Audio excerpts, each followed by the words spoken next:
Life is a river. You have to keep following until you reach the ocean. Nature is the art of God. The earth has music for those who listen.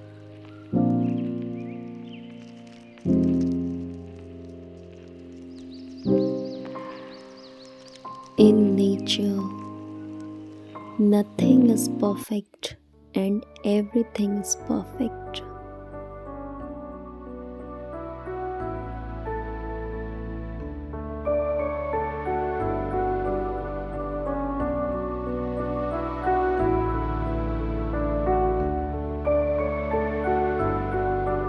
The poetry of the earth is never dead.